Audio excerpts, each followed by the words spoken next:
Bienvenidos a este espacio de reflexión, donde nos detenemos por un momento en medio del caos de la vida para observar con calma las historias que nos transforman.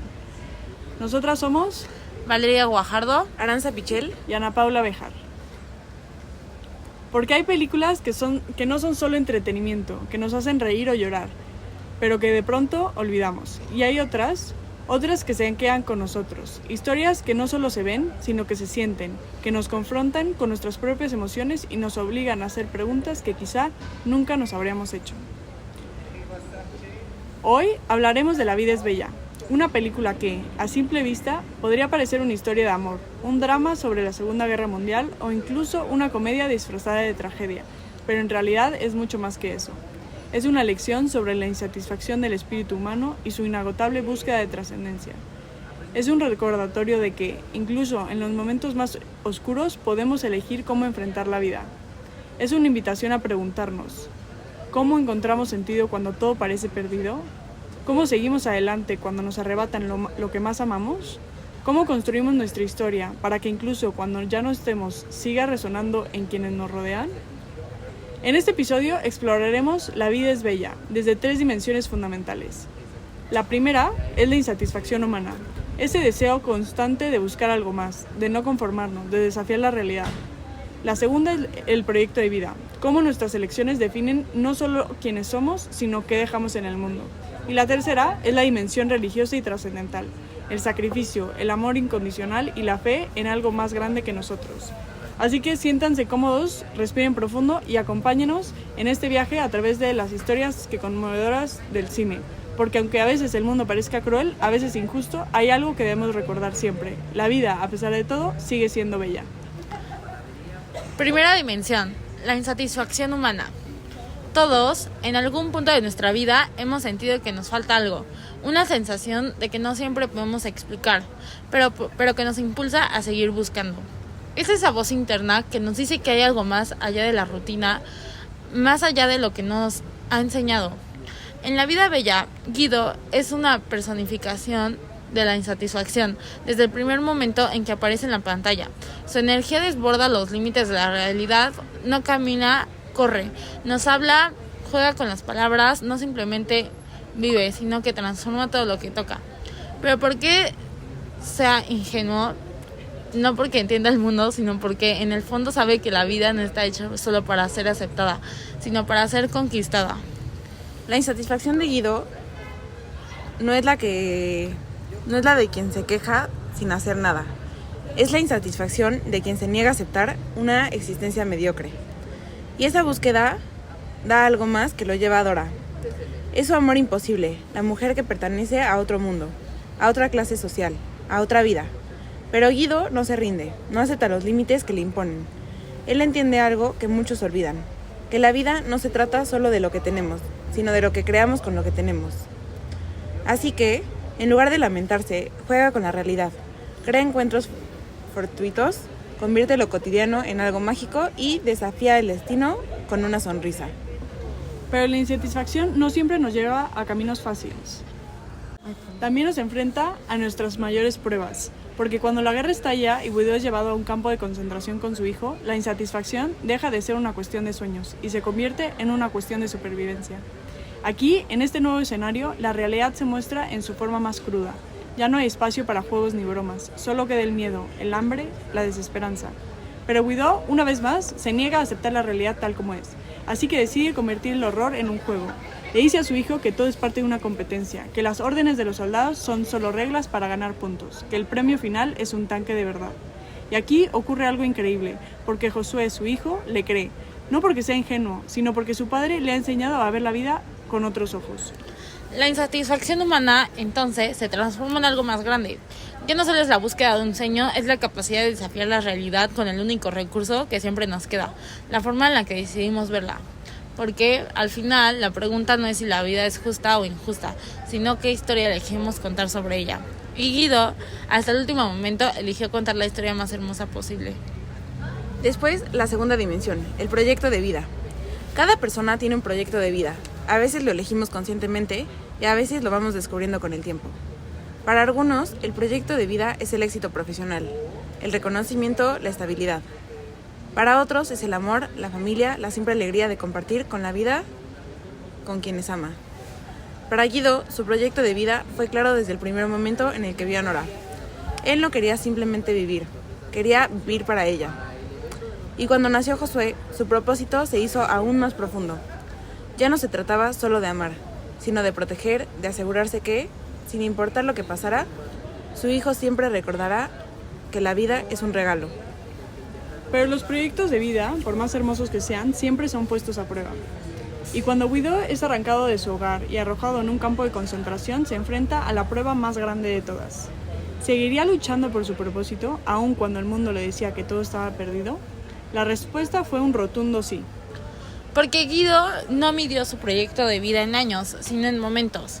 En cada sonrisa que le robó a su hijo, en cada noche que lo hizo dormir sin miedo, en cada mentira hermosa que inventó para protegerlo. Hasta el último momento, Guido nunca dejó de ser quien era, porque entendió que un proyecto de vida no se mide por su duración, sino por su impacto. Y su impacto fue eterno, porque cuando Josué, muchos años después, recuerda a su padre, no lo recordará como una víctima, lo recordará como un héroe. Un hombre que, incluso en la oscuridad más profunda, eligió ser luz. Y para la tercera dimensión tenemos la religiosa y trascendental. ¿Qué es la fe? Para algunos es creer en un Dios, para otros es confiar en el destino, en el universo o en la energía de la vida. Pero quizá la forma más pura de fe no es creer en algo que podemos ver o tocar, sino creer en algo incluso cuando todo parece perdido. En La vida es bella, la fe no se presenta a través de rezos ni de rituales religiosos tradicionales. Se presenta en la forma más sencilla y más poderosa, el sacrificio. Porque la fe no siempre se expresa con palabras, a veces se expresa con acciones. Y Guido, hasta el final, tuvo fe. Fe en que su hijo sobreviviría. Fe en que él, aunque ya no estuviera, su amor seguiría protegiéndolo. Fe en que su historia no terminaría con su muerte, sino que viviría en la memoria de su hijo. El sacrificio es uno de los temas más poderosos en las grandes historias de la humanidad. En la mitología, los héroes se sacrifican por el bien de su pueblo. En nuestra religión, Dios se sacrificó. En la vida real, los padres se sacrifican cada día por sus hijos. Y Guido, sin decirlo explícitamente, vivió el sacrificio de la forma más pura. Porque cuando caminó por última vez frente a su hijo, no dejó que lo viera con miedo. No dejó que su última imagen fuera un hombre derrotado. En cambio, le sonrió. Jugó a que la guerra le seguía siendo un juego, le guiñó un ojo y ya con ese simple gesto le dio a su hijo el regalo más grande de estos. Le enseñó que incluso en la oscuridad aún se podría encontrar luz. Hay algo profundamente trascendental en esto, porque la trascendencia no es solo dejar algo atrás cuando nos morimos. Es asegurarnos de que nuestro amor, nuestras enseñanzas, nuestra esencia sigan vivas en quienes nos rodean. Es encontrar formas de seguir existiendo, incluso cuando nuestro cuerpo ya no está. Y Guido lo logró. No necesitó construir un imperio y tampoco escribir un libro. Su trascendencia quedó grabada en la memoria de su hijo. Cada vez que Josué recordará la historia del tanque, recordaría la historia de su padre. Cada vez que sonriera en medio de la tristeza, recordaría el ejemplo que le dio. Cada vez que eligiera ver la vida con esperanza, estaría reviviendo a Guido, dándole vida más allá de la muerte. Y quizá esa es la mejor lección de la película, que no importa cuánto tiempo vivamos, lo que importa es cómo elegimos vivir, porque al final no nos recordarán por lo que tuvimos ni por lo que hicimos, sino por cómo hicimos sentir a los demás. Y Guido, hasta el último instante, hizo sentir a su hijo amado, protegido y feliz. La vida es bella y el poema de Gilgamesh parecen historias opuestas. Uno nos habla de un rey poderoso que teme a la muerte, el otro de un hombre sencillo que elige amar a pesar del horror. Pero cuando miramos más de cerca, nos damos cuenta de que ambos relatos nos hablan de lo mismo.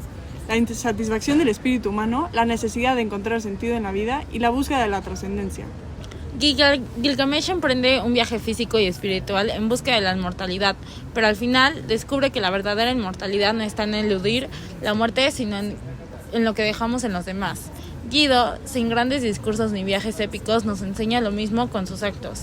Al transformar el horror en un juego para su hijo, al proteger su inocencia hasta el último momento, al caminar hacia la muerte con una sonrisa, nos deja una lección eterna. La vida no solo se trata de sobrevivir, sino de cómo elegimos vivirla. Guido no pudo evitar su destino, pero trascendió a través del amor que dejó en Josué. Gilgamesh no pudo alcanzar la inmortalidad, pero su legado, su historia, aún vive con nosotros. Ambos nos muestran que la belleza de la vida no está en su duración, sino en la huella que dejamos en quienes nos rodean. Y tal vez en eso radica la verdadera inmortalidad. Muchas gracias por acompañarnos en este episodio. Nos vemos en el próximo, donde seguiremos historias que nos ayudan a entender lo que significa ser humanos. Y aquí estamos. Después de recorrer esta historia, después de analizar su significado, queda una última pregunta. ¿Qué nos llevamos de La vida es bella? ¿Por qué las películas pueden emocionarnos, pueden hacernos reír, llorar y pueden inspirarnos? Pero la verdadera pregunta es, ¿pueden cambiarnos? La historia de Guido nos deja muchas lecciones, pero quizá la más importante es esta. No siempre podemos elegir lo que nos pasa en la vida. No podemos controlar las tragedias, no podemos evitar las pérdidas y no podemos detener el tiempo.